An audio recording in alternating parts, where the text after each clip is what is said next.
let's examine this question of the matriarchal stereotype. And it is, in fact, a stereotype. 3/4 of all Negro families are intact male-female families. It is true that the Negro male grows up in a hostile environment, which makes his survival of greater risk than any of the other groups, the black woman or Negro woman or the white woman or the white male. Consequently, you have a very aggravated sex imbalance in terms of the relation, the numerical relation between the sexes. This means that there are more Negro women who are heads of families and the sole economic support of their families, more widows, more single women, women who have to support themselves and sometimes older relatives. This in turn means that Negro mothers know that their daughters more than likely must be self-supporting and therefore encourage their daughters to get an education. Now, the inordinate burden, economic burden, which the Negro woman carries means that she must compete for job opportunities. And if she does not receive the same opportunities as any other person, irrespective of race or sex, children are denied an opportunity proportionately, and elderly dependents are denied. I do not go for the matriarchal stereotype. I will go you one further. I often tell my black brothers who are militants, we all move together or we don't move. On that note, which is vitally important, we have to make a short break. After a brief pause, we'll continue our discussion of women's liberation and the new roles for women in the 70s.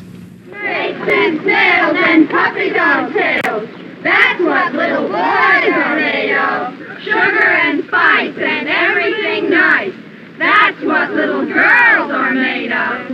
You know, there has to be a meaning. Every boy in this society is raised to be something, to be a doctor, to be a lawyer, to be something. Not every boy is also thinking is going to be a husband and a father.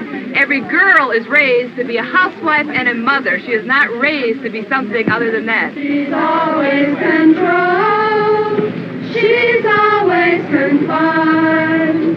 Controlled by her parents until she's a wife. Then a slave to her husband the rest of her life. Better be dead than not wed. Word up. Got motherfucking brother wise. You know what I'm saying? Teaching the uncivilized. Yeah, running the streets, know it's deep. Word up, check his technique, yeah. I beat Ghostface, flipping a marvelous track. Yeah, you know the stilo. But yo, check the banging the sounds that I invent. Fake niggas who try to flex hard came and went. They couldn't match up with the fly nigga with his back against the wall. Heads clocked once I came in the door. I played the speaker, sipping a Kahlua. Saw this bad bitch with a switch, and yo, I had to step to her in a manner and rather wish the current was warm. When I had reached her, I looked and knew the shit was on. Peace, excuse me, allowed to introduce myself. You want the man, and honey, you been rated top shelf. You wish your name, hun, hair wrapped up in a bun. Your eyes sparkle just like glass in the sun. Never diss him. It's hard for a nigga just to miss him, especially when you're browsing, going fishing. Your waistline banging like a baseline. Physical form is well complex, and yo, I love your outline, boo. Your whole body is wild with your rugged profile, enough to make a hard rock smile. You can't strike out. Tell me what can really go wrong. You're rocking labels. Tommy Hill down at Claiborne. Show me some love, hun. Show me some love, boo. Show me the vibe, and I'll be more than glad to shoot it through. Hey yo, peep it. I know you love Victoria's Secret and loving all the marvelous slang on how I freaked it. Plus, you're the type to make a nigga crash.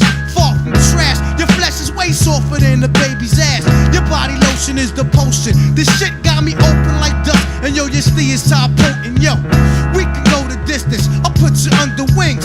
From this convo we can spark and see whatever brings. I walk the hot Arabian desert barefooted. I grab your hand, you grab my my joint and knew where to put it.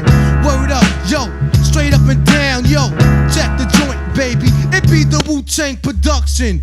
Yeah, and all types of shit. And brothers catching repercussions, yo. Straight up.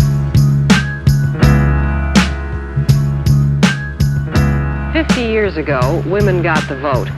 It was a bitter struggle, but an easy goal to explain. Today, the things women want are more complex. Those involved in what has come to be known as the women's liberation movement do not necessarily agree on all of the objectives. But there is a serious questioning of the role of women in our society. And the rhetoric of the civil rights movement has been contagious. The word equality is powerful. In big cities, as well as on hundreds of college campuses, groups of women have joined the movement. Their numbers are increasing. Here in Chapel Hill at the University of North Carolina, a group called Women's Liberation Number 27 issued demands to the university. They want the elimination of the quota system in the admittance of women. They demand daycare centers for the children of faculty, staff, and students. They also attempted to communicate to their fellow students what the women's liberation movement is all about. Where are you going, my little one, little one? Where are you going, my baby, my own? Keep your dress down, dear. Why can't I wear pants when I play, Mommy? Because little boys wear pants, little girls wear dresses and keep their skirts down. But you wear pants sometimes, Mommy. That's different, because I'm married. If you're going to talk back to me like that, I'll tell your father when he gets home. Where's the nice doll we gave you for Christmas? I don't know, Mommy. And anyway, it's more fun to play with Jimmy's toys. Give me that. I'll give Jimmy back his toy. You go in the house and get your doll and play house. Don't you want to be a mommy when you grow up? I don't know, Mommy. Anyway, do I have a choice? My dear, all normal women want children. Snakes and snails and puppy dog tails. That's what little boys are made of. Sugar and spice and everything nice. That's what little girls are made of. Better be dead than not wed. I came to you to see about universities that have good medical schools. I want to become a doctor. Are you sure you want to become a doctor? Oh, yes. I want to help all those people. And besides, I have very good grades. I have all A's. Have you considered nursing? All those years of medical school will interfere with your role as a wife and mother. Little Miss Liza went to her advisor for counsel on what she should do. Don't place your hopes high, for marriage is nigh. Your husband and children will need you. Better be dead than not wed. Jack and Jill went up to school, and Jill had better grades. Now Jack's in a position of executive rule, and Jill's his secretary slave.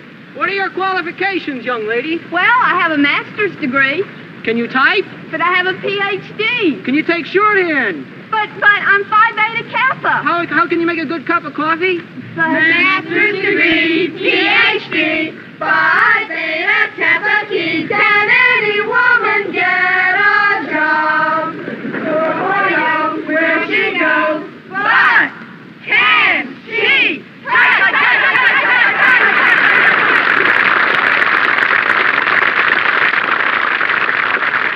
It was a good show. I think it points out, maybe in a comical fashion, the real issues behind this movement, and the issues are very real. They correlate somewhat to the Black Revolution and the Youth Revolution. I think I'm just a regular prejudiced male, though, in some respects, because I think if a woman really wants to be free, she may be. Some men view the women's liberation movement with scorn or amusement. The rhetoric is sometimes strident, and men often feel threatened by it. But these members of a group at the University of North Carolina and nearby Duke are married. Several have children.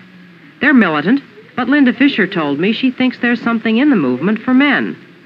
The very first thing is that men will no longer have to be solely responsible for the financial help of their family. They don't have to get ulcers and other things because they're the only wage earner. If a woman follows her desires throughout her life, and if that desire happens to be to work, to have a career, or simply to work at a job that she enjoys, then any given man that she's married to does not have to feel the sole responsibility for taking care of her then and later on, say if the marriage breaks up, as under the law now, he is responsible. The other things that he has to gain have to do with emotional needs. A lot of men have said, I wish I could cry, but they're long past learning how, because they've spent so long believing that it's inappropriate. On the campus of Duke University, women are learning to discard something they have long felt inappropriate for them: their role as victims. Weak. Vulnerable. One of the offshoots of the women's liberation movement has been the growth of self-defense classes. Students and local residents hired an expert to teach them how to overcome their physical limitations. The classes have an ideological basis, according to Duke student Mary Thad Ridge. Well, I think that if women are going to want to really take the position in the world that belongs to them, one of the most important things is mobility. It means being able to go where you want to go, when you want to go, without the protection of a man.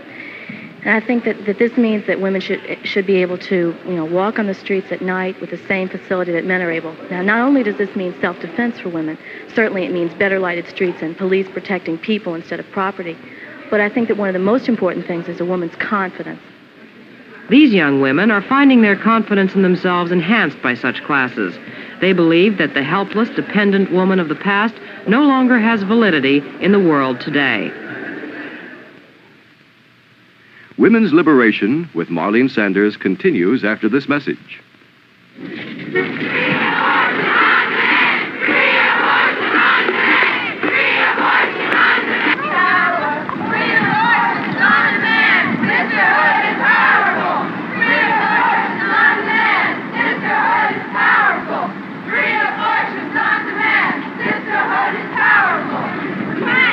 One of the unifying issues of the movement has been the goal of repeal of abortion laws throughout the nation. Failing that, their reform. The issue has cut across differences between radical groups and others, like NOW, the National Organization for Women, reformist in nature, working within the system, to others, like WITCH, a colorful offbeat action group. This demand has been increasingly successful, with 13 states, including New York, having liberalized their laws in the last 3 years. Attorney Nancy Stearns sees more victories ahead. We've learned an awful lot from the black movement and what it's done in the last 10 years. We know that we've got to use every forum. Okay, so we've been trying with the legislature and we've been failing. But even they've heard us now. They just can't ignore the fact that we're all here. And we're trying the courts, and damn it, we're in the streets. It's obvious we're in the streets. And with the 3 different things, and Lord knows what all else we'll have to try, this year we're going to win, whether it's in the courts or the legislatures. And as I said before, it's not only going to be New York, it's going to be every state. Much to our surprise, we've already begun winning. And you should know that courts in Wisconsin, in California, and in the District of Columbia have already said their laws are unconstitutional. They've said what we're saying, that women have a fundamental right to control their own bodies and to control their own lives. Folk singer Mary Sanders Chartle. Are the luckiest, the fortune of all womankind. They're always controlled.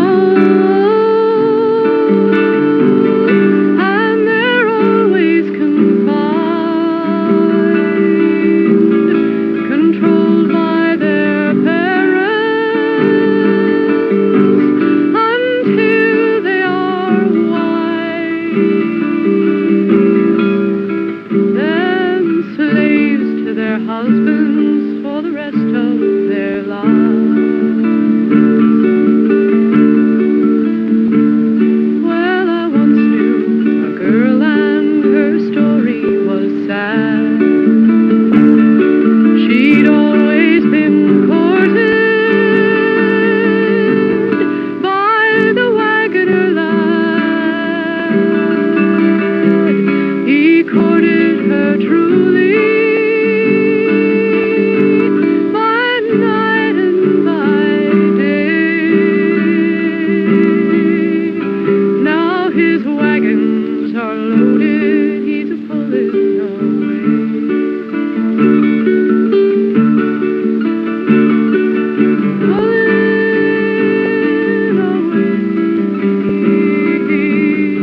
The abortion law repeal movement aims to give women control over their bodies.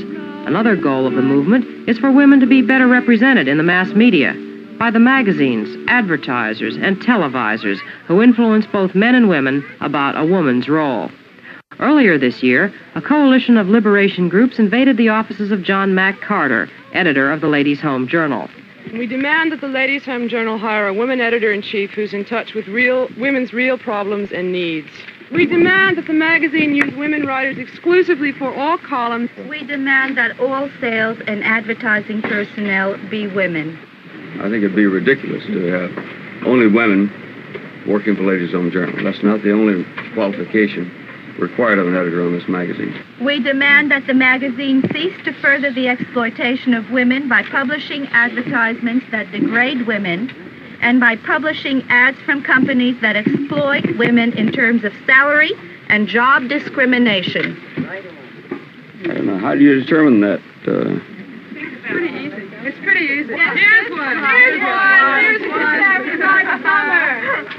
Read it out loud. Read the caption. It's called the quote, "Congratulations, dear, but exactly what does an assistant vice president do? Pudding." Oh, dear. Yeah. It's an advertisement for Jell-O pudding tarts. And it shows that even a dumb woman who doesn't know what an assistant vice president does can make Jell-O pudding tarts.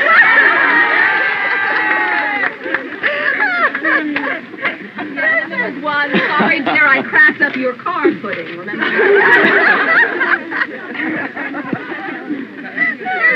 How about this one? Keep your face on longer. Yeah. Your made-up face. What's wrong with that one? Oh, goodness. What's wrong with what's this adulation? What's wrong with your natural face? You put on gook and makeup and lipstick and eyeshadow and you walk out and you feel like you're coming out of some movie set. And there isn't the glamour to accommodate it. Made for a woman's extra feelings. Secret deodorant. Through advertising and entertainment, women are frequently portrayed as sex objects. Many members of women's lib feel exploited by men, and they startled Wall Street one day by an exhibition in which roles were reversed. Oh, they're so beautiful, all of them. Oh, those men, those sex objects. What a nice tie. Look at the legs on that one.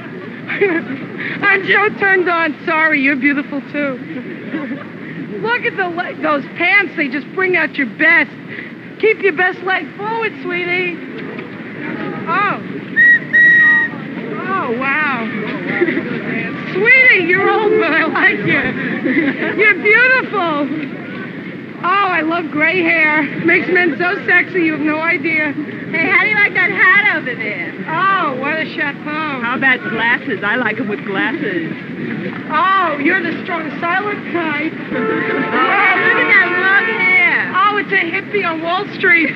Oh, I'm so turned on.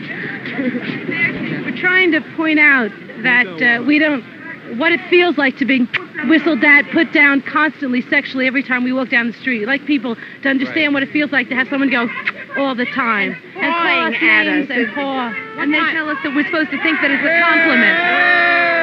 We're supposed to dig it because we're supposed to dig that we're sexual objects. And we don't want to be sexual objects anymore. What kind of relationship between the sexes do you advocate? Is love out? Is sex out? Unless men change, it's going to be very soon. But not all women in the movement are agitated over this particular issue. There are many ideological battles being waged among the various factions. A vast outpouring of literature on the woman question has appeared since 1963, when Betty Friedan's book, The Feminine Mystique, signaled the revival of the feminist movement. More radical voices have been raised since then. The question of who is the enemy gets varied responses, like this one from a member of the feminists. The purpose of women's liberation, I think, is to liberate women. I mean, I think we see rape as an integral part of a terrorist activity to keep women down. What about marriage? Well, marriage is, as I've said, is unpaid labor. I mean, no woman, it's a free household slave for each man. Well, we can't take that position because so many of us are married. Pat Scullin, student. We don't see many viable options to marriage in the society. And we also feel that marriage meets some important human needs for intimacy and, prevents loneliness and things like that. And there aren't any viable alternatives. So even if we criticize marriage, it's got to be in a constructive way in terms of thinking of new institutions that this society needs and new values people have to have relating to marriage.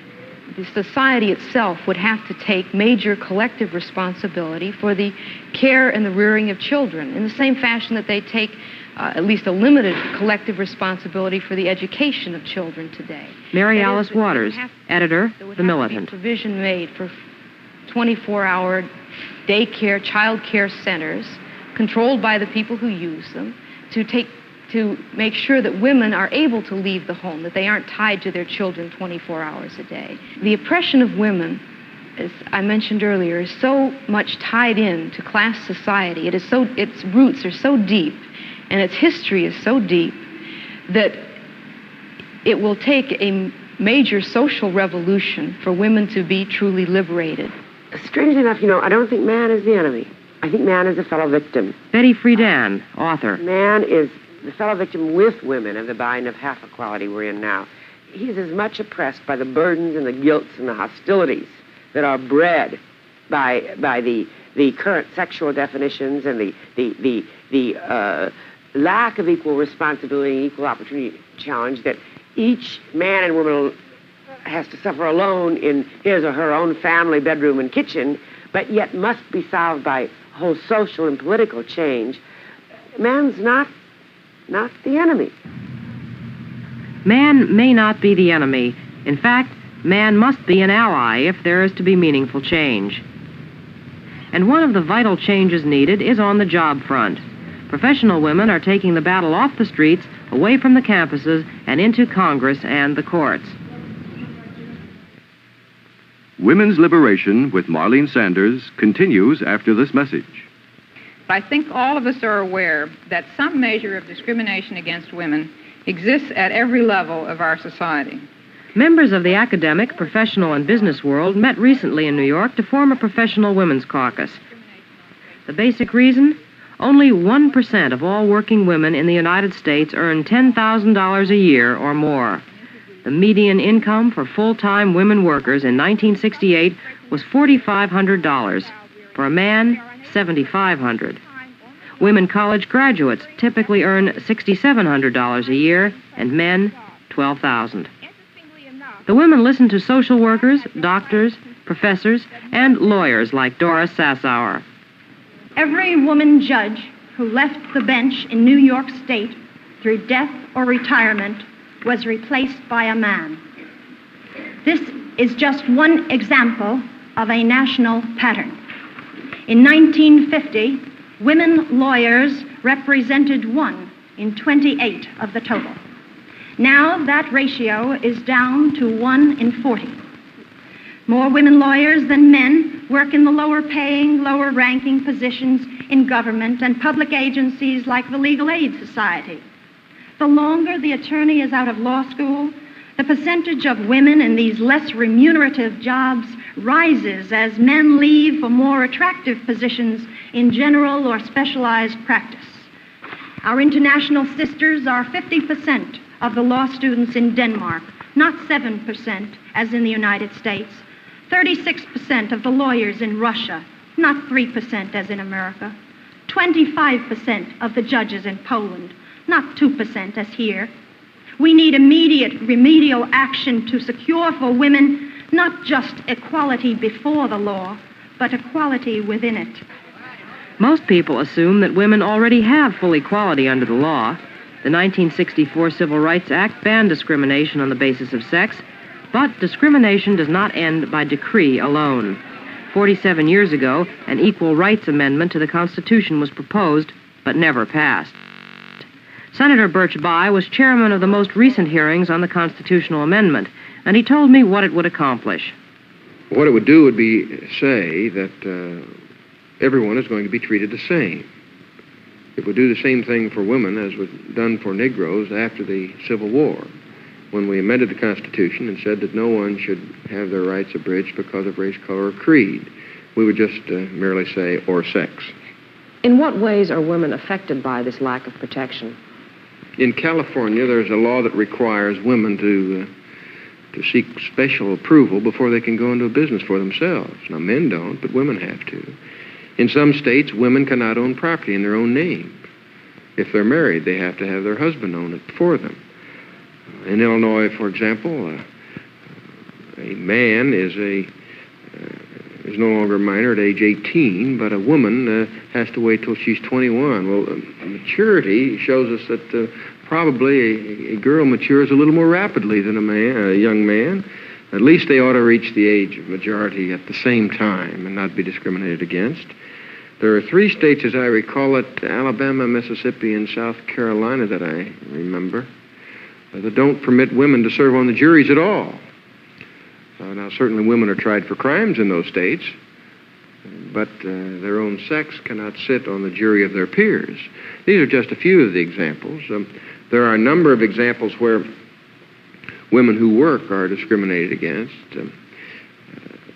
You can have a woman physicist sitting in an adjoining laboratory facility with a man and receive 25 or 30% less pay. Now, this is not right. I think many people can and have wrongly interpreted the women's liberation movement, or whatever you want to call it. None of us who are concerned about this discrimination feel that it's our responsibility to tell a woman what she should do, whether she should work or go to school or raise a family. This is none of our responsibility in government. But I think it is our responsibility in government to give all of our citizens, whether they are male or female, black, white, yellow, or brown, the opportunity to utilize their total talents as they want to use them to the ultimate of their ability. That is the fortune of all womankind. She's always controlled. The women's liberation movement will not disappear after the singing, marching, and shouting have died down. Man himself may not be the enemy, but his practices are under attack, whether they are motivated by prejudice, profit, or habit. This is a search for equality of opportunity, not the wish to be just like men. It is the desire for more options, for choice, for a shattering of stereotypes, for women to choose more freely the kinds of lives they want to live, and if we choose to work, to be paid in full. The status quo is being challenged by the women's liberation movement. Today, it's still a man's world. And just look at it. Move over, gentlemen. Maybe you can use some help. This is Marlene Sanders. Are the lucky, the fortune of all womankind. They're always controlled, and they're always confined, controlled by their parents until they are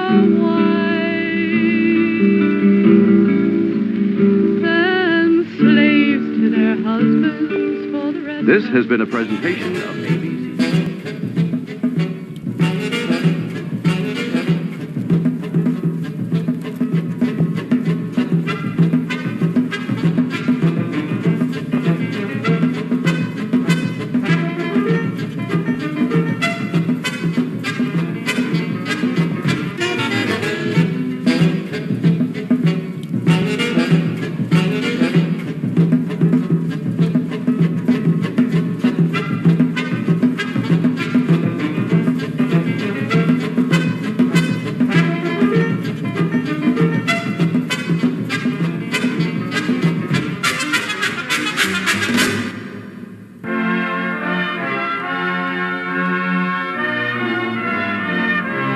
When our earliest American revolutionaries drafted the Declaration of Independence, which stated eloquently the principle of equal rights for all men, the question of equal rights for women was not even an issue. Abigail Adams, writing to her husband John, warned, If particular care is not paid to the ladies, we are determined to foment a rebellion and will not hold ourselves bound by any laws in which we have not voice or representation. But there would be few signs of rebellion among women during the first half of the 19th century. They worked at home making garments, and later at the textile mills replacing men at a fraction of men's pay. Their education was sadly neglected. Most women could neither read nor write, and their brains were considered too small to grasp the deeper subjects such as geography or long division. Mrs. Emma Willard opened the first endowed seminary for women at Troy, New York in 1821. She taught geometry, solid geometry, and even physiology, although it was considered indelicate for ladies to mention parts of the human anatomy. When some women finally did become part of a protest movement towards the middle of the century, it was not to protest their own lack of freedom, but that of the slaves. It was in the abolitionist movement where women spoke publicly for the first time, petitioned, and learned the techniques of political protest. The first female anti-slavery society was founded by a gentle lady but ardent abolitionist, Mrs. Lucretia Mott. In 1840, she attended a World Anti-Slavery Convention in London. Despite her dedication to the cause, she was not permitted to take a seat as a delegate because of her sex.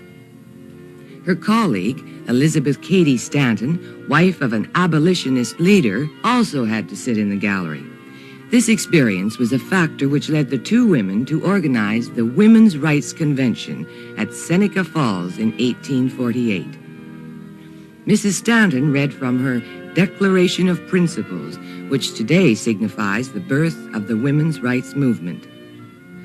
We hold these truths to be self-evident, that all men and women are created equal. We shall employ agents, circulate tracts, petition the state and national legislatures, and endeavor to enlist the pulpit and the press on our behalf. At the convention, a resolution that women would seek the right to vote passed by a small margin. Other leaders emerged from the abolitionist movement. Lucy Stone was one of the first to resist the subjugation of women in marriage. She and her husband, at their wedding in 1855, repudiated all parts of the marriage contract which sanctioned the husband's superiority, and she continued henceforth to use her maiden name. Susan B. Anthony, an expert tactician, helped to guide the movement for half a century. She organized a campaign in New York State, which eventually led to legislation giving women the right to own property and collect their own wages. Towards the end of her career, she would publish The Woman's Bible, a critique of those parts of the Old Testament which were derogatory to women. After Seneca Falls until the Civil War, women's rights conventions were held once a year. The women were referred to in the press as cackling hens. Cartoons derided the emancipated woman. But women's rights advocates expected ridicule and were not deterred from their goals, even the immediate goal of dress reform. The bloomer was a revolt against women's garb so tight-fitting that it inhibited breathing. It was the first use of female apparel as a symbol of freedom for women.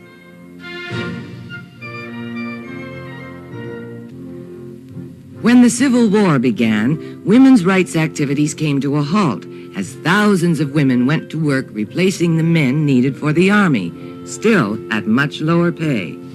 Women workers attempted to organize. There were strikes, such as one against a shoe factory at Lynn, Massachusetts, but success was very limited. When the war ended, former abolitionists Elizabeth Stanton and Susan Anthony were campaigning against the 14th Amendment because it prohibited states from abridging the votes of male citizens, thus introducing the word male into the Constitution for the first time.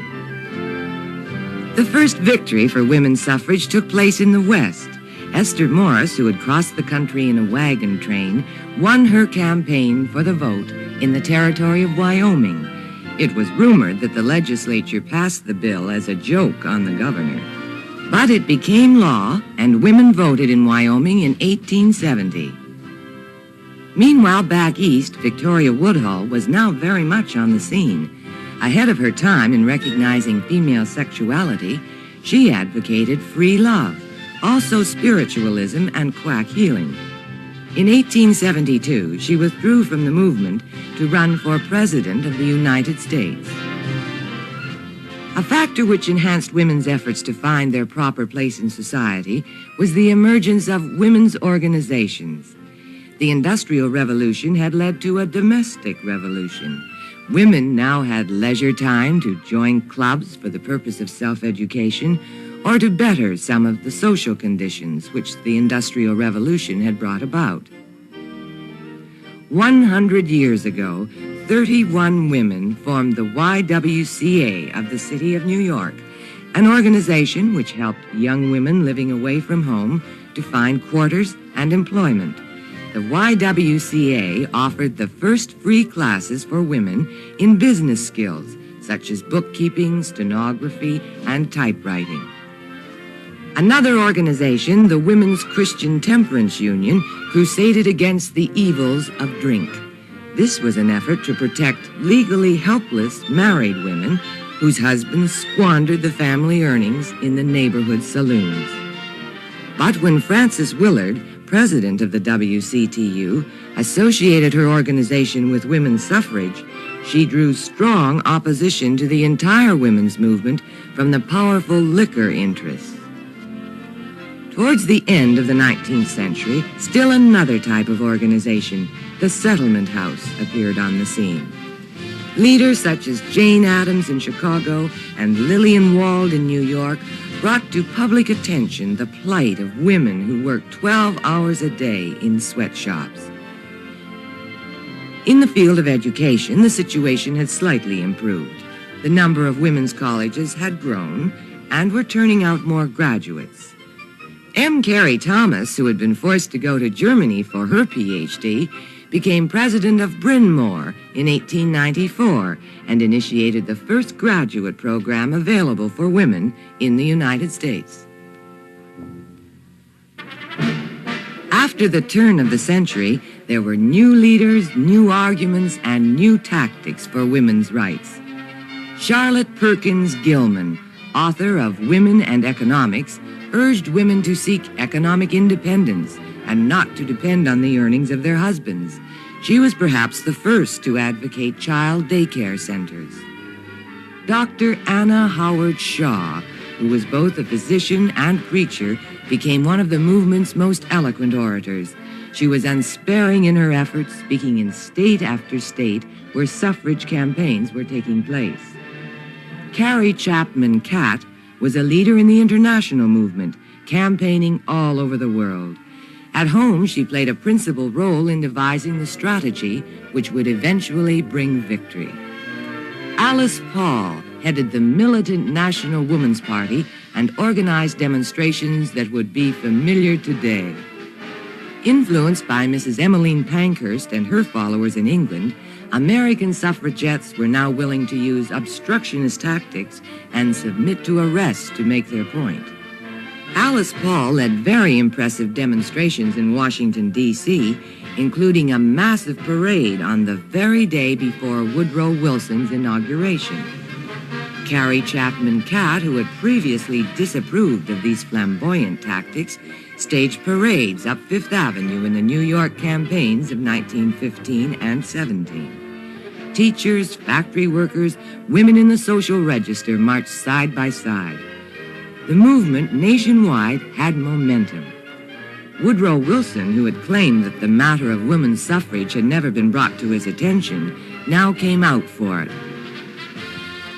Congress passed the 19th Amendment in 1919, and when Tennessee ratified it on August 26, 1920, it became part of the Constitution. The event was celebrated by still another parade.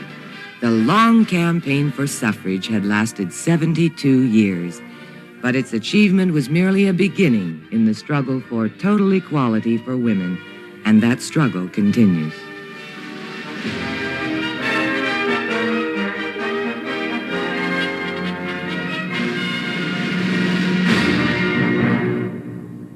Greetings. I'm Maria Manis. Women have been fighting for equality, for freedom, for identity throughout most of American history, usually in the form of courageous individuals, courageous females. Then, as we've seen in a brief documentary just now, narrated by Mary McPhillips, they finally got together and in 1920 gained at last the vote. That was exactly 50 years ago. And exactly 100 years ago, there was the founding of the Young Women's Christian Association of New York.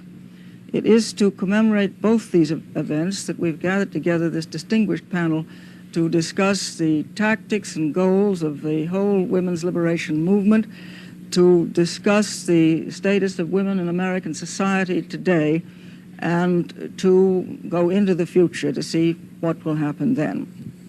I now would like to introduce the panel. Jacqueline Wexler is president of Hunter College of the City University of New York.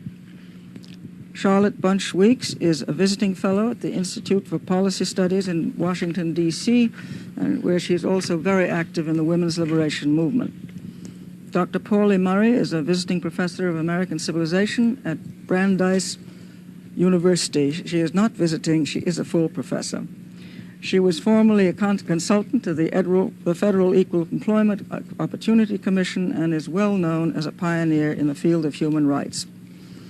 Helen Southard, a psychologist, is director of the National Young Women's Christian Association's Resource Center on Women. And our studio audience include representatives of various women's lib organizations and also individuals working for the movement as a whole.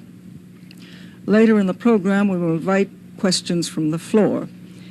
I suppose I should introduce myself. It's very simple. I'm a writer, a woman, and an old, long-time rebel. But to get the evening more or less started, I would like to ask the panel as a whole just what significance the vote, the women's suffrage has had on women's force politically and socially as a whole. Just what has it done in allowing women to vote to national policies and social development? Anybody like to pick that one up? Mrs. Wexler? Well, I would think Dr. Murray might be much more knowledgeable in this kind of area. I suppose the thing I would like to say is that the vote came first, the possibility, the potential came first, and that was the great strike for freedom, not only for women, but I think another strike for freedom for the United States. The longer issue and the important one is as women learn to cast their votes as real individuals. That's true of any citizen. The right to vote is one thing. The knowledgeability, the insight, the particular kind of sensitive humanism with which each individual votes is in the end the crucial thing of whether a democracy shall be humanistic or not. And I think we perhaps are in that part of the century at this moment, where the individual vote becomes important as the individual woman becomes more and more a humanistic person, or has a chance to be. Dr. Murray? I was thinking that the vote came 50 years too late.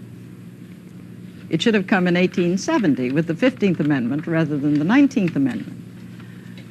The 50-year effort in between exhausted almost 2 generations.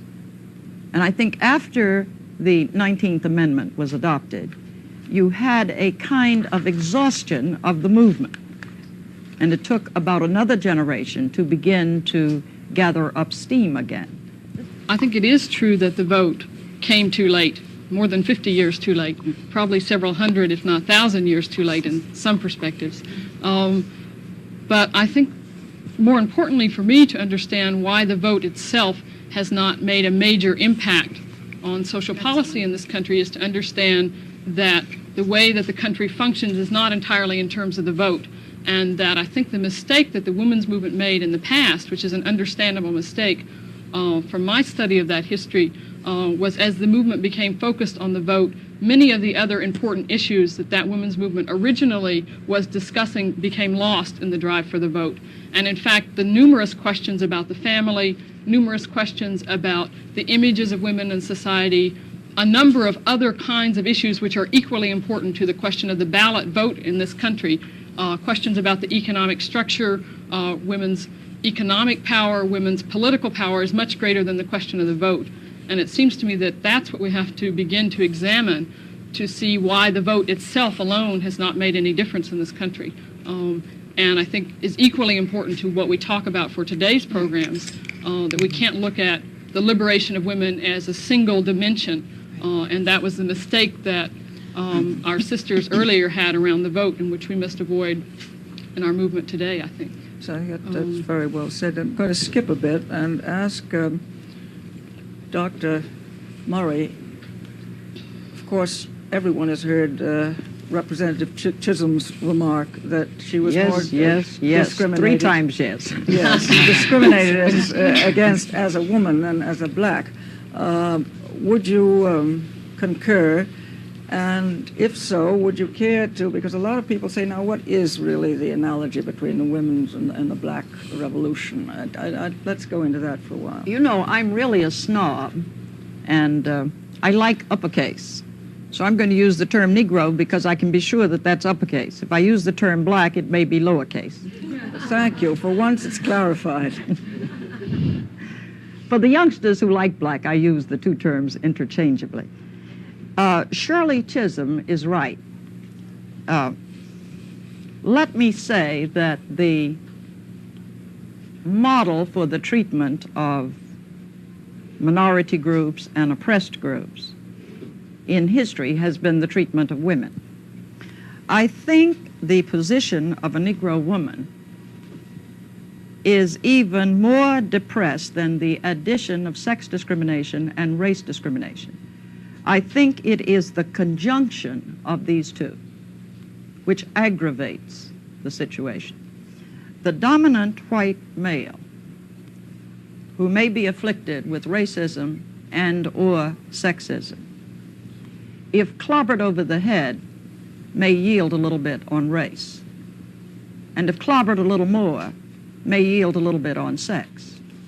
But when he finds the 2 embodied in the same body, it's a little more than he can take. And I think this is what Shirley Chisholm meant.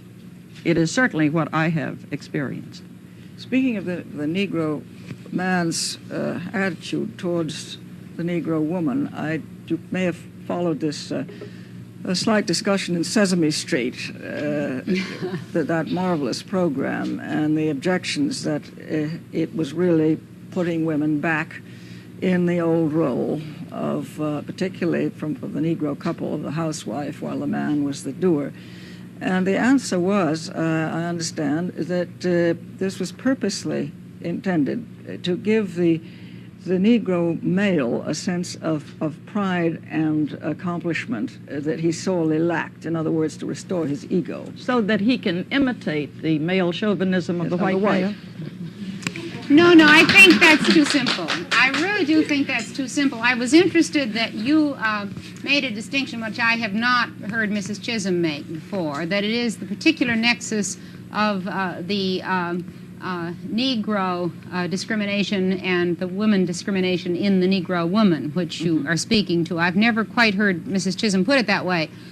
And she's a politician. She's a politician.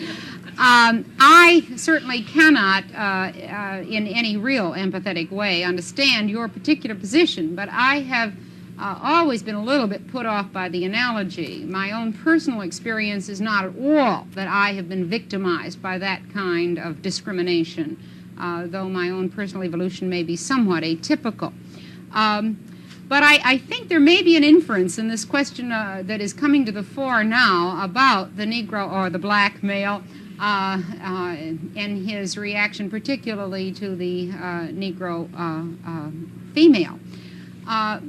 Is it not at least worth considering that because our economic system as it has evolved, within a narrow frame, my God, all too narrow frame of opportunity for black, white or black, for black woman or man, that economy has allowed a kind of matriarchal image to evolve, which has become, which has kind of turned off the male who feels then inferior.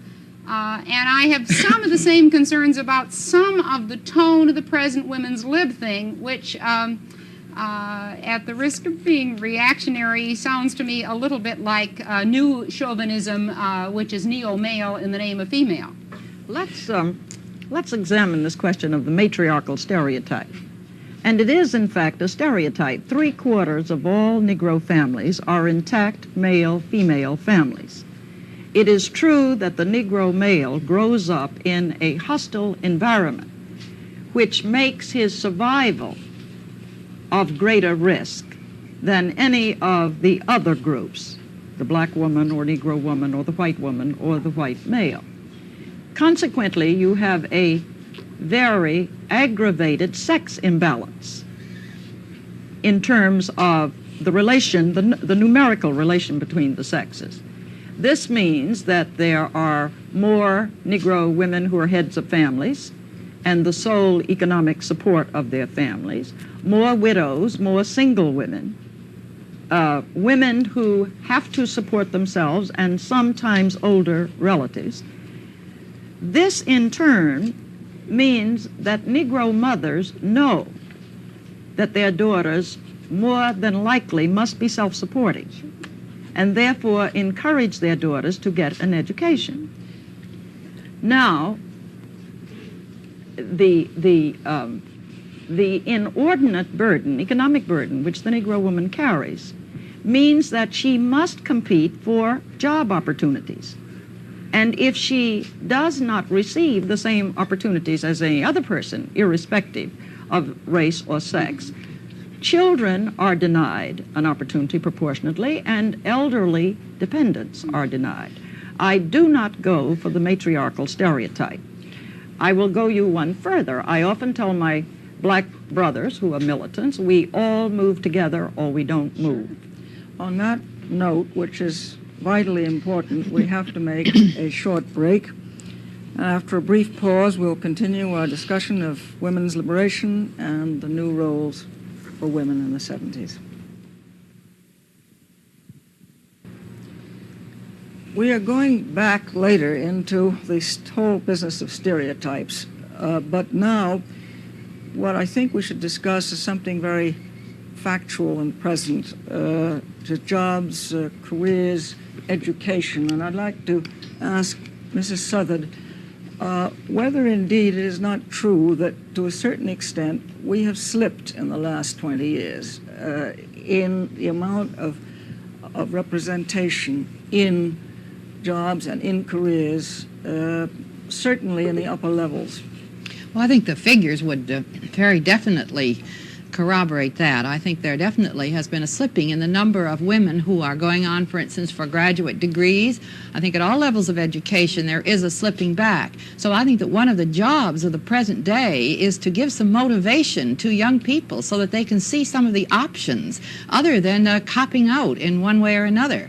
I think people, if they have the opportunities, unless they're motivated, they're not going to take advantage of them. And somehow or other, the picture of women that has been given to young people in their textbooks and all the little things that have gone on even at the kindergarten level, people just don't see, as we say psychologically, models of people that are doing any of the things that make it seem exciting to go on to higher levels. Well, is that not as much fault of the home as education?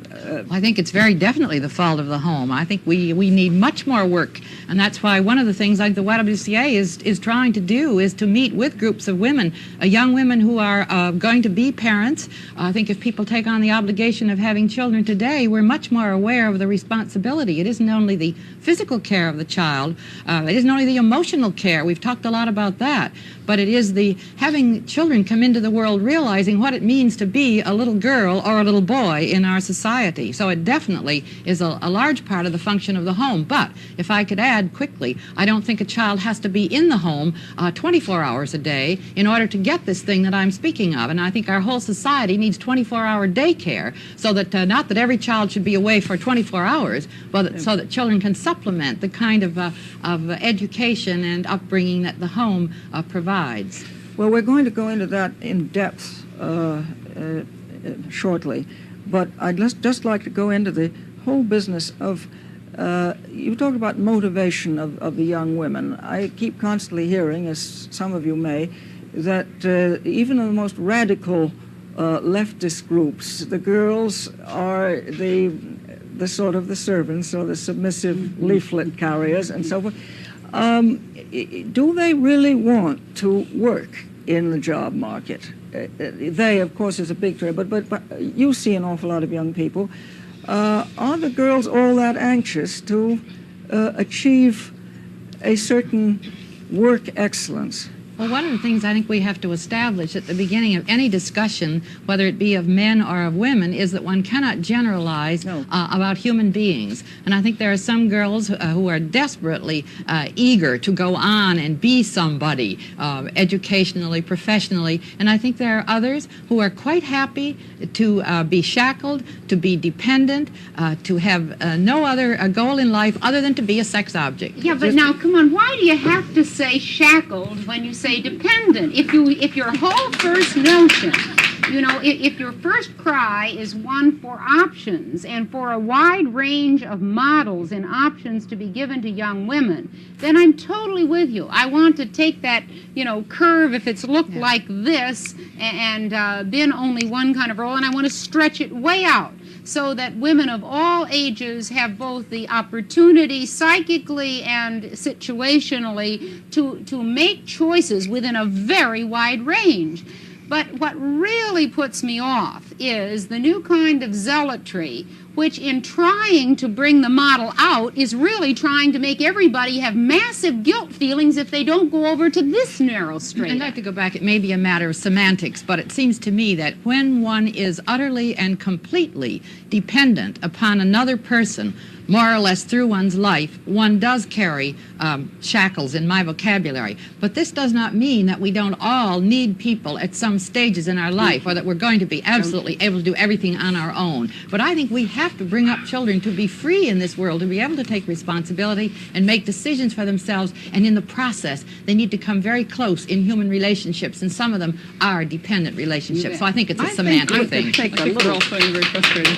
I think we could take a little of the heat out of this part of the dialogue if we realize that human relationships very often have the same properties, whether it is mother and daughter, father and son, wife and husband. And if I hear Helen correctly, and I concur with her, what she is saying is that any two human beings, no matter what the sex, no matter what the relationship, if one is utterly economically dependent upon the other, you have an unhealthy relationship.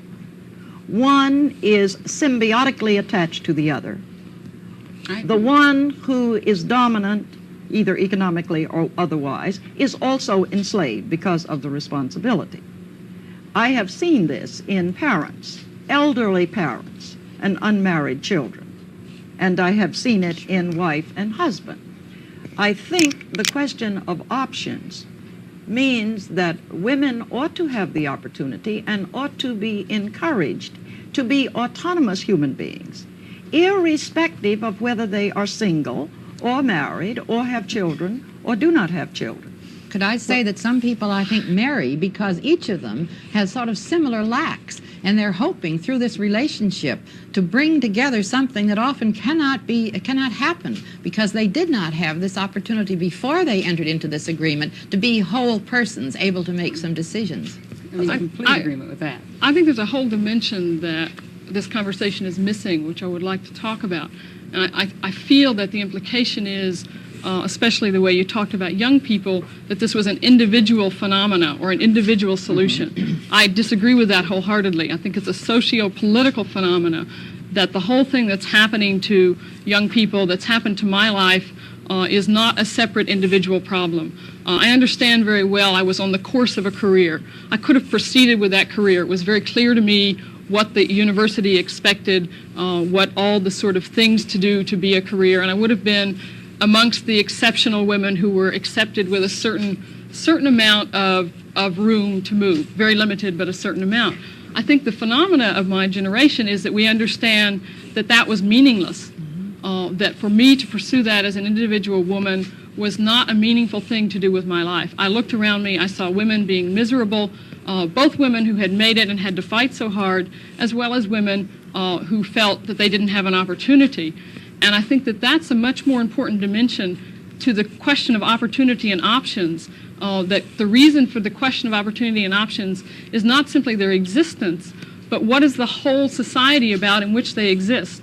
And the kind of thing you said about young people copping out, I don't think young people today are copping out at all. I think that they may, for the first time, be trying to cop into the process and are discovering that the whole structure of society does not want them to, in fact, participate. I agree with you, Charlotte, but I think we have to talk about developmental stages of life, if I can use that horrible term. And I think when we speak of young people, sometimes we conjure up an image of someone of the college age, the 20-year-old. When I'm talking about cop-out, I was really talking about young people, 14 and 15, who have their sights only on the whole idea of marriage, which is what has been portrayed through various, media, if I can use that term. Right. And so when I say cop-out, I mean many of them do, and I know they do. They write to me, they talk with me, they say, I think I would like to drop out of school and marry him because I know that that is what I most of all want to do. And that, I think, at that age is a cop-out. Okay, that I can understand, but I think that, too, has to be seen socially. Yeah, I agree. I mean, that the entire pressure on young women, and particularly anyone who has grown up since the war, through the media, through the magazines, has been an entire pressure for the happy housewife. That's right, I agree. To talk about it, to go back to the original question about why are there fewer women in the professions, etc., I think we have to understand that that was a conscious effort, that happened through the media, that happened through the women's magazines. It was not simply an accident that women were sent back to the homes, and that has to be struggled with at that level, not simply at the level of individual options, because the individual options exist when the social structures are changed which allow them to exist. And then you can talk about, as you did, I think rightly, women having the right to choose from a number of different models. No, I think go ahead. I just want to push that in the process of achieving it, that we also allow for this kind of evolution for the individual and for the society, that each individual is a continuous human being, it seems to me, and the society is a continuous unit, not a disjunctive one. And that in the presentation of the new opportunities and in the fight, the quest for the new opportunities, that we allow for this kind of incremental, step-by-step, bit-by-bit approach on the part of an individual. You see, I believe that women, the young women I've dealt with over the years, are put off by two seemingly very polar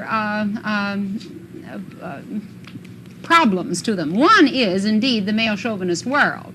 The other one is a clear and present danger perceived by many of them of becoming a, quote, feminist, of having to assume the style and tone of a thing they are not ready or do not choose to do. Now, I just want our range of models to allow them every form of hybrid, Let me suggest to you. In the way.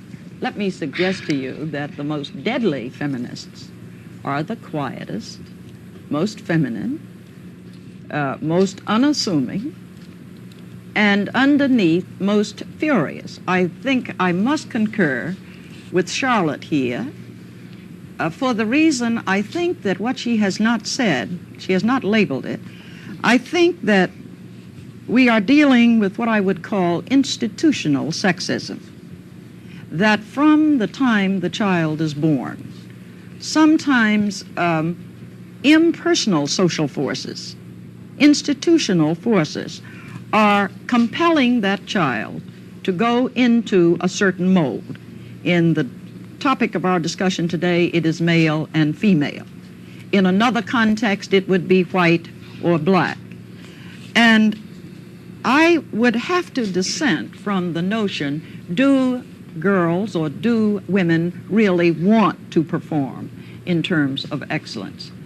I think those of us, women, who have this long list of accomplishments, are analogous to what the young black militants call the middle-class Negroes who have made it. We have made it sometimes by single-minded determination. This is not the way I would want a niece or great-niece of mine to have to make it. I would want her to have the opportunities to evolve in the very way that Mrs. Wexler is suggesting.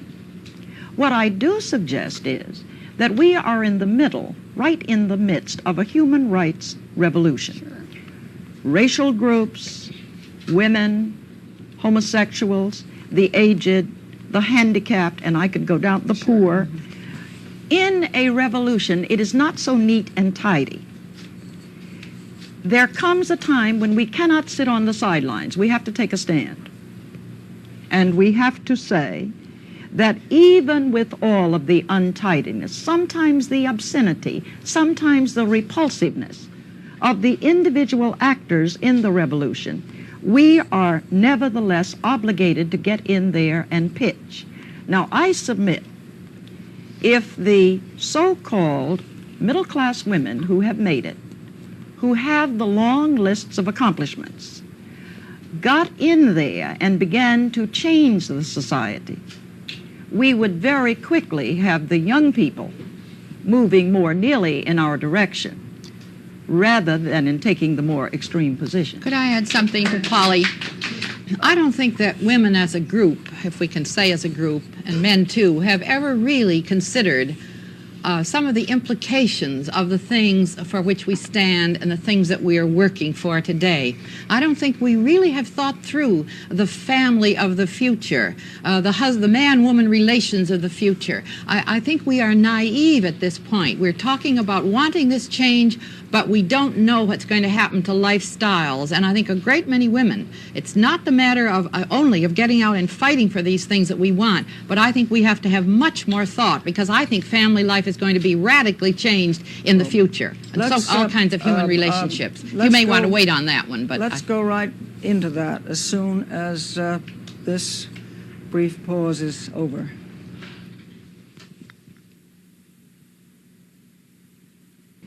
I'd like Mrs. Bunch-Weeks to talk about the really central issue of power, because that's where we're at.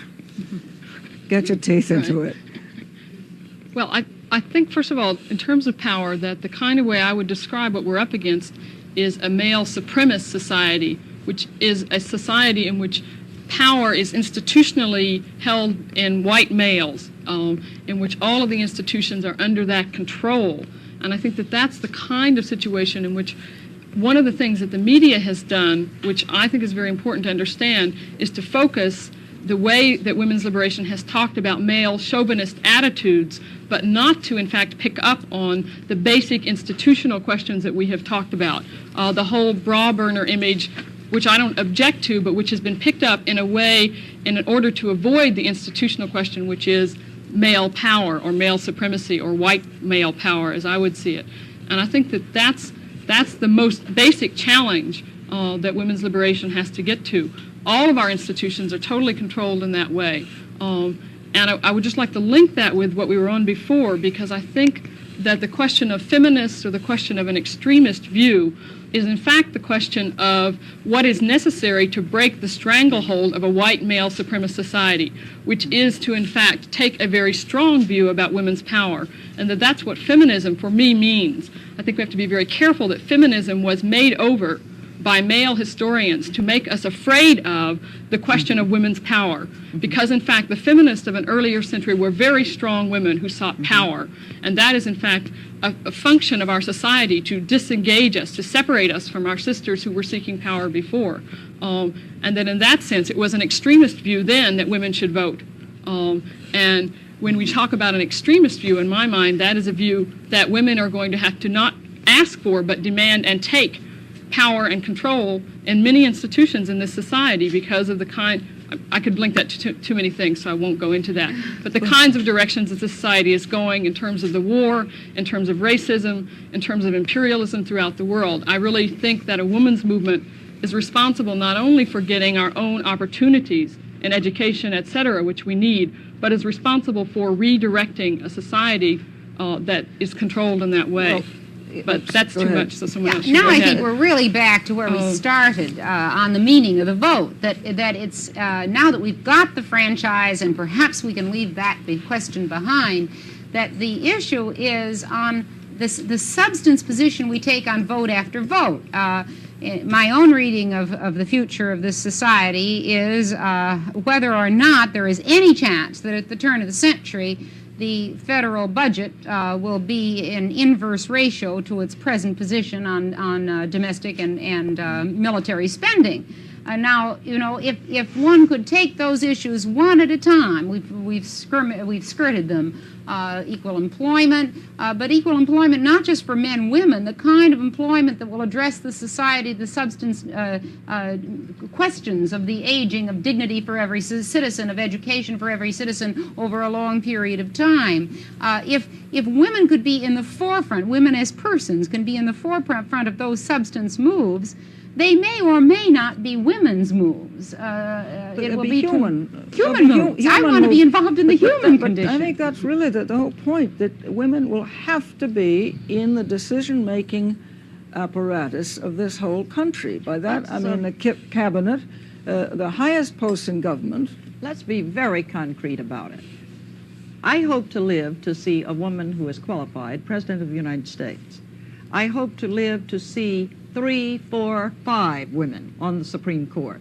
I hope to live to see at least 1/3 of Congress, both Senate and the House, women. I say 1/3 because roughly working women are 1/3 of the working population, so I'll settle for 1/3. I would like to see this happen in every state, every local government. My basic reason for this is that a society in which 1/2 of the population is not present to make the decisions is a society in dangerous imbalance, irrespective of rights. You see, I don't think that males have all the answers. And because I don't think that males have all the answers, I think our society has gone off the tracks. Well, I couldn't agree more. I think you're absolutely right. But the question that now comes is, how do we, what means do we use to get this power? I'm wondering very much whether, and this is only in the extremist sense, whether hostility is going to work. I'm with Mrs. Wexler there entirely. I don't think you know, the pig techniques and the rock techniques, and I mean rhetorically and actually, is the way we're going to persuade men and women. You're looking at the visible part of the iceberg. You are not looking at the very careful, quiet organization that is going on among women. Betty Friedan is sitting in the audience. 4 years ago, she and 32 women, including myself, started a little organization called Now. Now is now called the Outstanding Civil Rights Organization, and we are constantly called the middle-class, middle-aged, moderate matrons. But we are the gals who are trained. We are the gals who, when the negotiating is done, are doing it, are filing the briefs, are marshaling the testimony, factual, invulnerable testimony. So that I think what has happened, and the mass media have aided and abetted this, is that we have focused on the radical fringe, the way outs of the women's movement, precisely as we have done on the Black Panthers and radicals. And the youth. And the youth. And we have not looked at that group, usually a middle-class trained group, which begins and accelerates every revolution. The black revolution in this country was led by middle-class Negroes. And it was not until major legal and constitutional gains were made that we began to get the masses of Negroes moving into the revolution. I think the same is happening among women. And I think we would be misled if we constantly focus on the more alienated and do not watch that middle group that is marching straight forward. Could Well, I could I add something since Yes, this of is a course, YWCA occasion? I would like to say that we have very much on our mind in the YWCA, both in the city of New York and nationally through the Women's Resource Center, about the great need that there is to make women aware of how they are their own worst enemy in relation to the goals that they speak of so glibly. Because unless women come to the support of women and are able to interpret what women can do, none of these things that Polly hopes to live to see will come to pass, because there are hidden motivations. There's an unconsciousness, and some women makes them feel that really the man is better. You see, there are many women across our country who have not really thought about the possibilities of women. And I think there's much work that needs to be done, bringing them together in groups to help them to see what is their role in social progress in this society. So I just don't want us to be thinking that it's going to come about without working with that great group. 51% or whatever it is, women, they could have the vote, they could affect change, but back to our first question, unless we make people aware of it. Do they want to? Some do, some don't. No, but I'm talking now of this great middle group, middle America, middle class, middle of the road, middle housewife, consumer. We will get... It's America. See, I think that that's partly a myth, and I also think that we have to understand the consciousness that's just begun amongst women. In the same way that you talk about your history 4 years ago, 3 years ago, I was in a group that started one of the first women's liberation discussion groups, and that has mushroomed, beyond all proportion. And the kind of things that I said 3 years ago were called extremist. I was told that I was too hostile. I was told that women would not respond. I was told that women don't want any of these things. And within 3 years, the response has just been overwhelming.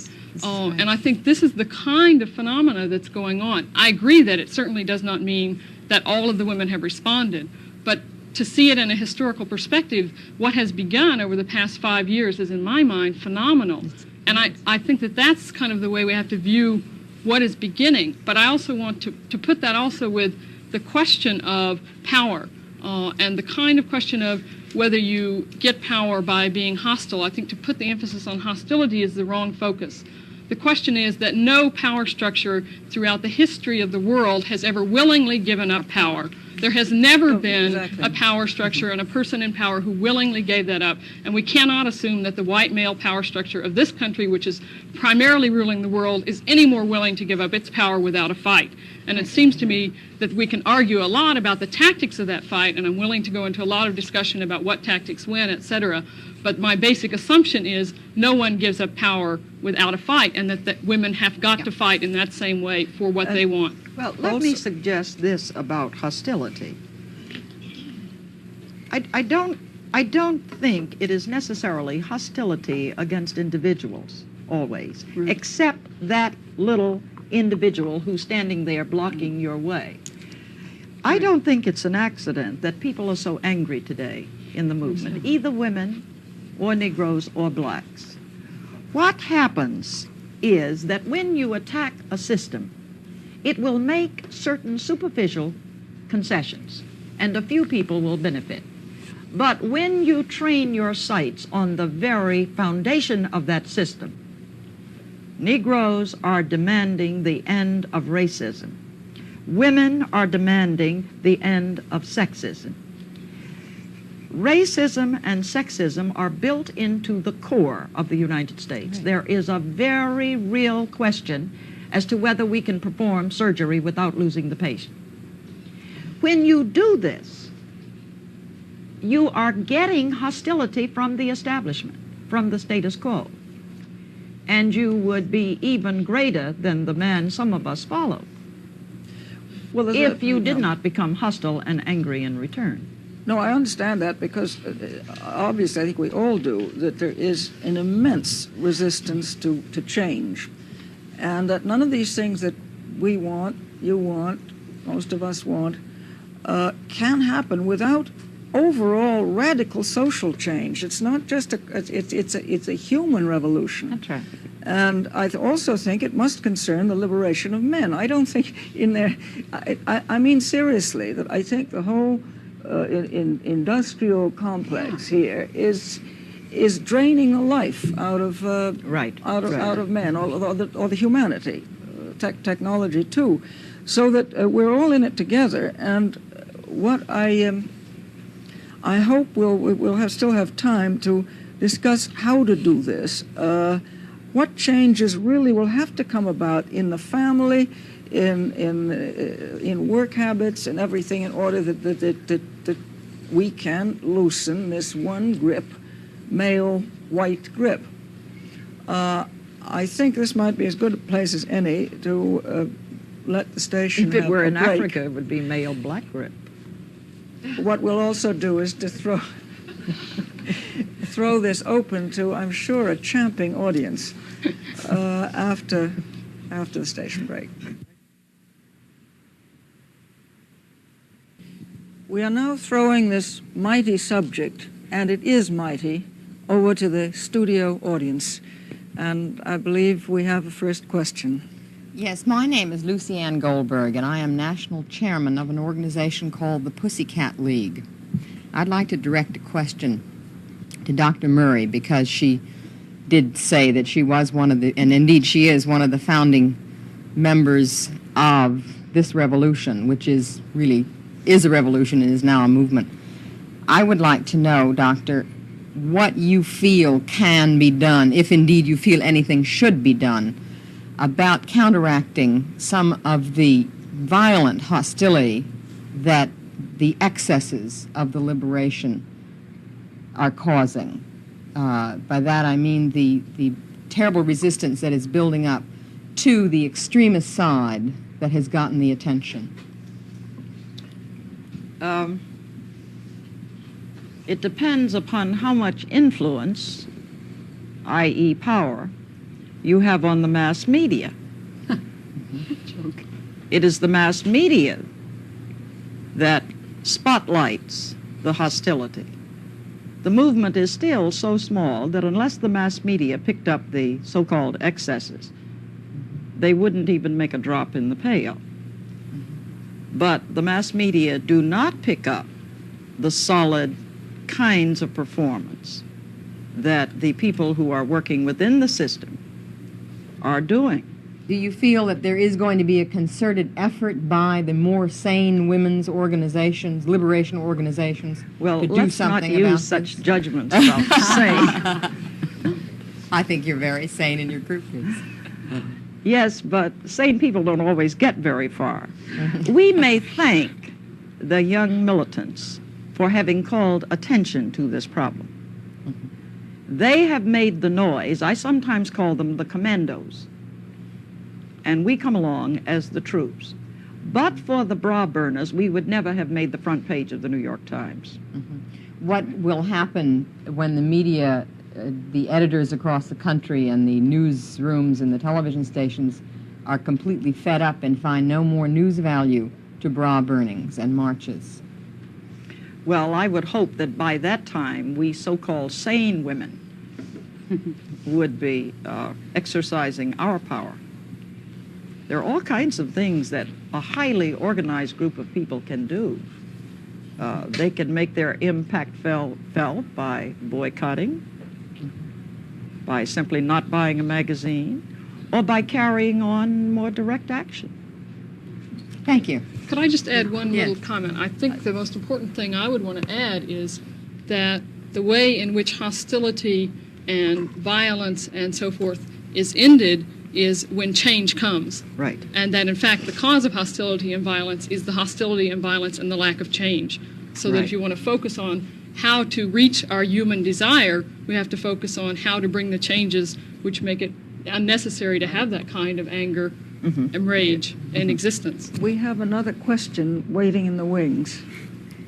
Yes, I'm Myrtle Whitmore from the New York City Housing Authority, and I also must say that I'm from the citywide board of the Young Men's Christian Association. It's the first time in its history that it has had women on the board. I'd like to address this question to President Wexler. Do you think that the education of women and men should be different? That's one part. And the second part, what do you think the colleges and universities can do to aid the women's liberation movement? First of all, if you mean should the education of men and women be segregated either by no personal geography or by style, my answer to that is no. I think that within education we need to extend again the range of options for what human beings can do. I think if we ever can learn to use the bureaucracy in its bigness, which I maintain is necessary to humanism if we mean one big human family and not just the little parochial family in Tenafly or Illinois or wherever it may be, we've got to accept bigness, but we've got to find a way within that bigness to make the individual the integrating center of his or her own experience. Now, that's what I want to do with liberalizing education. I don't know what liberal arts means anymore, but I think that the liberalizing education is the one that frees the individual to see a range of options and to begin getting experience in trying one of those options and seeing it through, and then learning that he or she can change 17 or 18 or 27 times during the course of his life. I think that's what it's about, and I don't know how you focus that more on men or on women, except that the peculiar kinds of limitations which we as women have had because of history, I think give us a chance by focusing on women's education to do it for the whole human family in a better way. I think, for instance, that we need to break the notion of either 12 or 16 or 22 consecutive years of so-called schooling. I think that's an absurd notion. I think, if I were going to fight for one piece of legislation on the educational level, I would fight for guaranteed income for a minimum of 4 years for every citizen of the United States to be taken in any pattern of pieces that the individual wants. That we commit ourselves to the human family to support everybody for at least 4 years, and he or she can choose to break that up into 18 to 22, or a piece of it when he's 18 and a piece when he's 26, and maybe we can extend the barriers of that on and on, or the non-barriers of it on and on. Those are the kinds of things that I would like to, that I really focus my whole life on. I think that we need to break up the notion of when we work. As we're working, as we're moving toward a society, which they tell us over and over as we work around the clock, some of us, is going to be going down to 4-day weeks and 3-day weeks, that we accept that and we begin to play with it in very constructive and positive ways. And we accept the fact that a person can teach for 4 hours a day or 2 hours a day, and he's a full-time teacher for 2 hours instead of a part-time teacher for 7. Yes. That these sorts of things, precisely because the limitations have been focused on women in our lifetime and for history, have made it more apparent in the cases of women that in focusing on it, we will unlock the system for all human beings. Yes. Thank you. The second part. I think I'd better move because we have to have a number of questions to a very distinguished lady who has the floor. I'm Betty Friedan, and I help to found NOW, the National Organization for Women, which is the oldest and the largest of the women's liberation groups. And I was the coordinator of the National Strike for Equality, August 26, which was sponsored by enormous range of women representing groups and organizations, from the youngest and most militant of women's lib groups to women from the leadership of the YWCA and the NAACP, and black women, middle-class women, working women, trade union women, professional women, and many famous women, too. And I want to pose a question based on this event that we're taking part in today. Aren't we already in our very actions beyond the need for the kind of apology that President Wexler and Maria, that you've maybe felt that one has to make lest women seem too hostile, or lest there be that women be turned off, when in fact sitting here are the women from the leadership of the YWCA, both nationally and in the largest city of the nation, when the YWCA is an old, established organization dedicated to the interests of women, and I have noticed in the last few years that the leadership of the YWCA in the South and in the West, as well as in New York, is increasingly in tune with what is happening among women and the sense of women's new drive for equality. And I want to say for the record that many leaders of the YWCA throughout the country were involved in the coalition that was a new political note on August 26th that went into the streets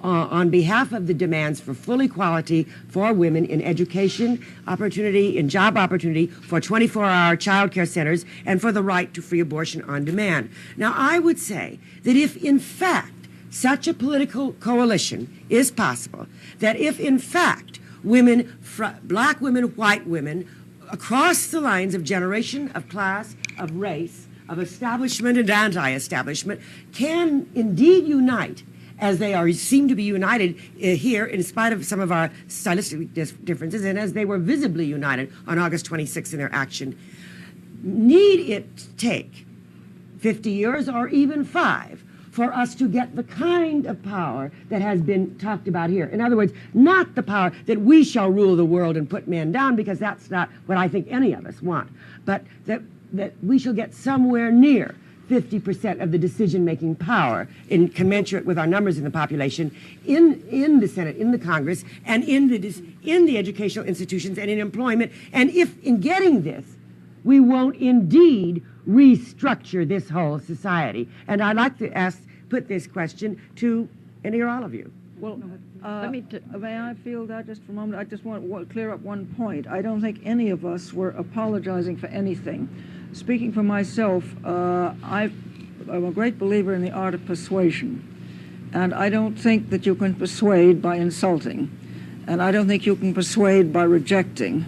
And I don't think you can persuade by overt bitterness or hostility. But you can persuade by That's action and constructive action in concert, which is what all of us have Yes, been doing nobody's lately arguing on about concrete that. demands. That persuades. May I respond, because you and I were put in the same frame, I think, in the question. I would not quite agree with you if you really mean that one cannot ever persuade by chastising or insulting or any of these things. I simply mean that one can't persuade by only that. Now, I'm a great believer that it takes us all, and that we need not be in opposition to each other because we choose to play different roles or seem equipped to play different roles at different times. I do not want to take a stand against women's liberation. I don't want to take a stand against even bra burners. I just don't choose to do my thing or in that kind of role. And I think that if we really mean this business about supporting each other as women, then we have got to get away from saying that we've all got to stick together or we all fall separately, that there are many modes and many tones in which to do this. I've got to now cede the floor to a waiting questioner who's been very patient. Well, thank you. I'm Johnny Carey, and I'm a member of the YWCA. And I think maybe my question will be directed possibly to Charlotte Bunch Weeks and Dr. Murray. I must admit I'm a little bit more confused than I was at the beginning. Charlotte Weeks Murray continuously alluded to white male power and said that women would have to attack this part of the society, and that it is a socio-political condition.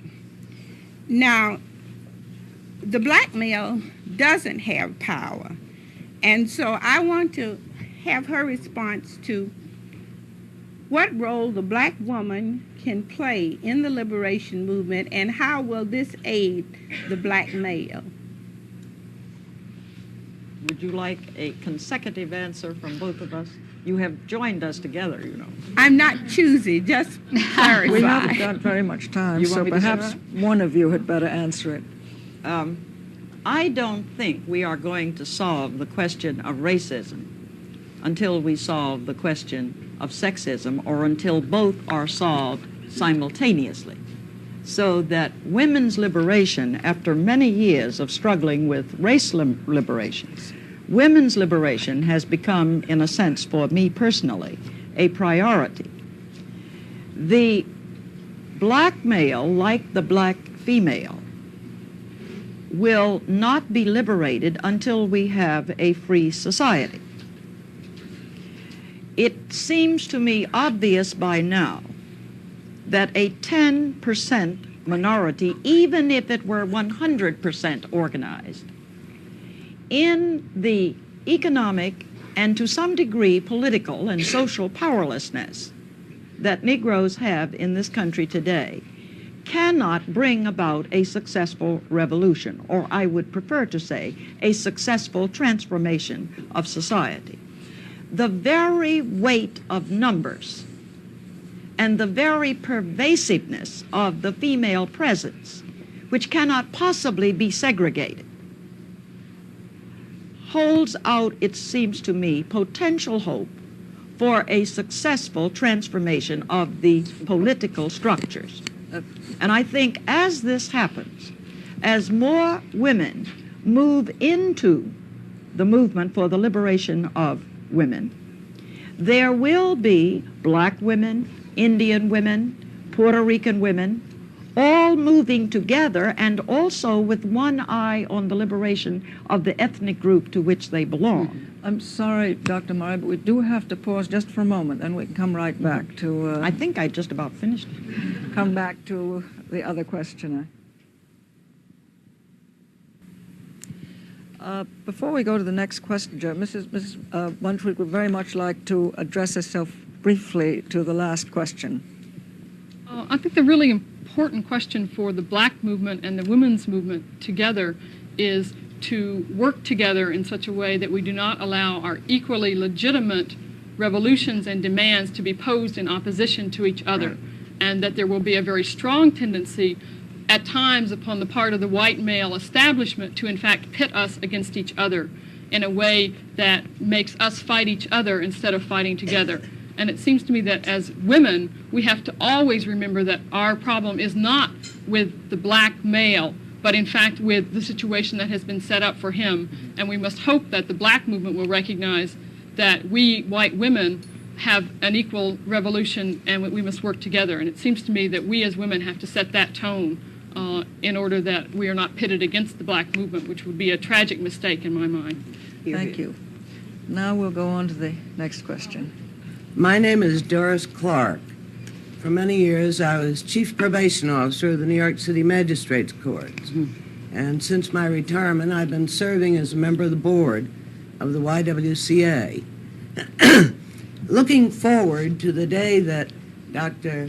Murray is talking about, when we will have a woman president and a woman attorney general and several women on the Supreme Court, an equal balance of power in the Senate and the House of Representatives and all the way down to the level of local government.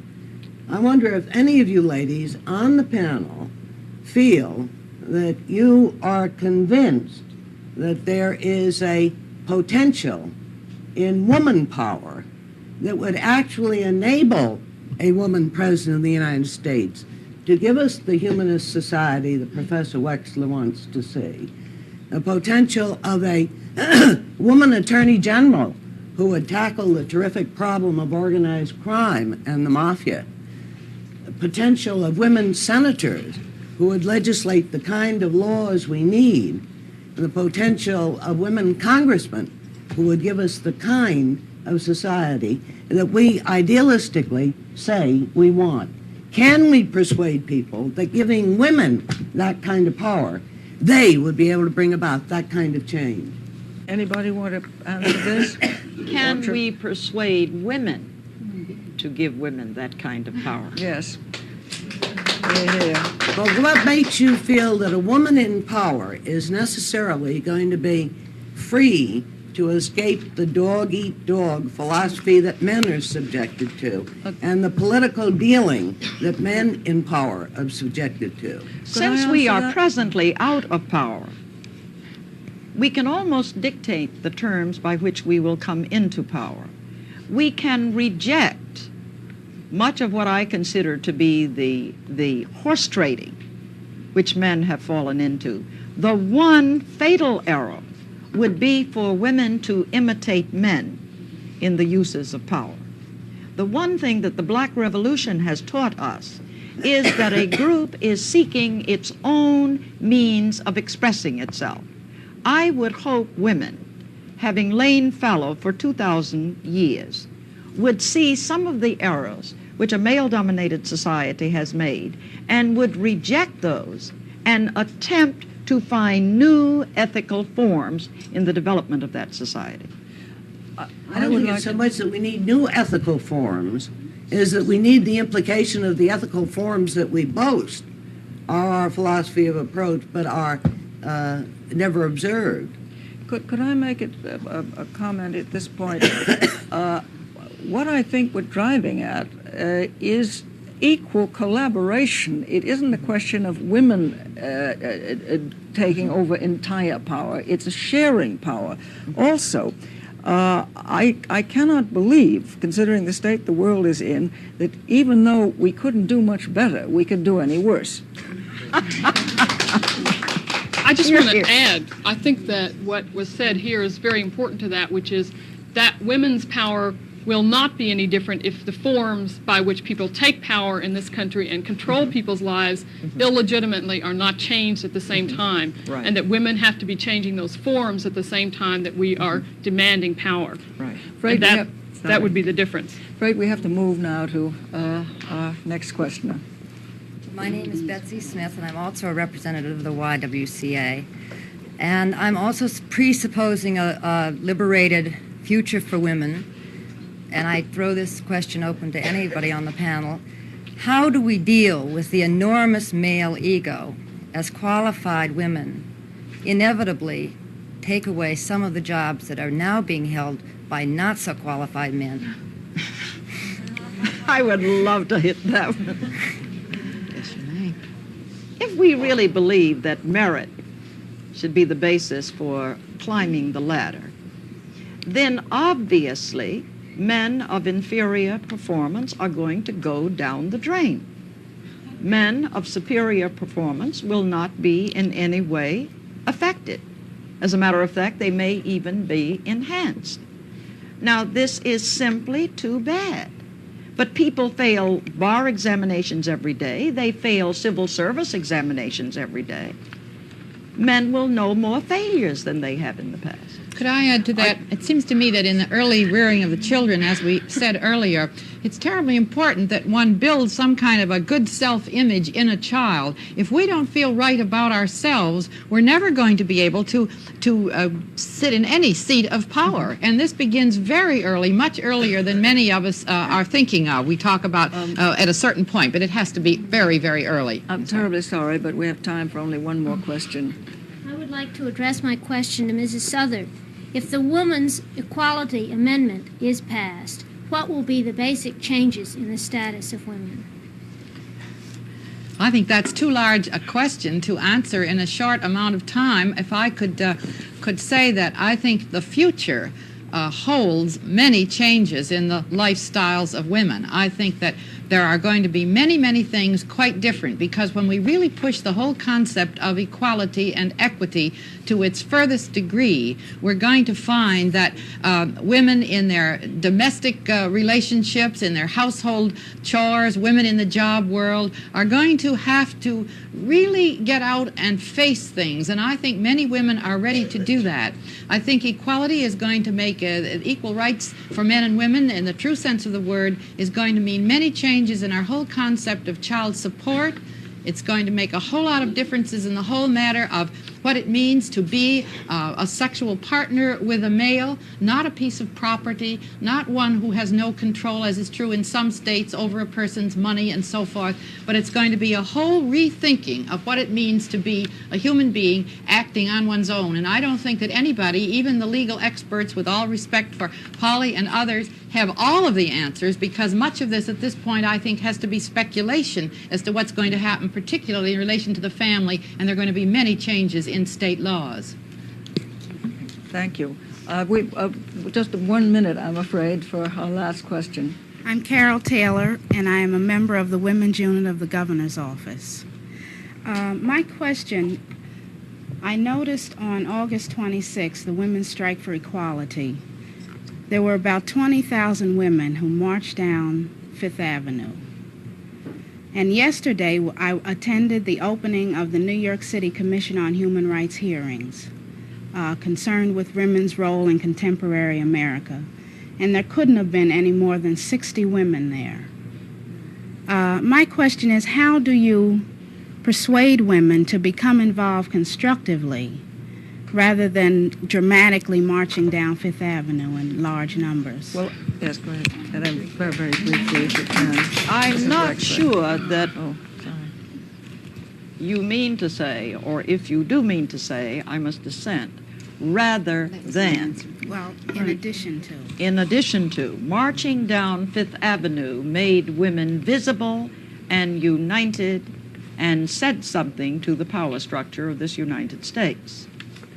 The rest is hard labor, constant work. You're very young, but you probably remember the Civil Rights Movement. Think about how the Civil Rights Movement became effective. 30 years ago, those of us who contested segregation were thrown into jail and nobody knew about it. We were individuals. 30 years later, you had thousands demonstrating in the streets. And for the first time since the Civil War, we got a Civil Rights Act. Thank you very much. I'm afraid we really have run out of time now and cannot have any more. Unfortunately, this has been a program, not unfortunately, to commemorate two very important events. One was the ratification of the 19th Amendment, which gave women the right to vote, and the other was, 100 years ago from today, the founding of the YWCA of the City of New York. With us this evening to discuss women's liberation, Jacqueline Wexler, president of Hunter College of the University of the City of New York, Charlotte Bunch Weeks, who is a visiting fellow at the Institute for Policy Studies at Washington, Dr. Paul E. Murray, the professor of American Civilization at Brandeis University, and Mrs. Helen Southard, director of the National Young Women's Christian Association's Resource Center on Woman. Thank you all very much for being with us. I am Mary Manis.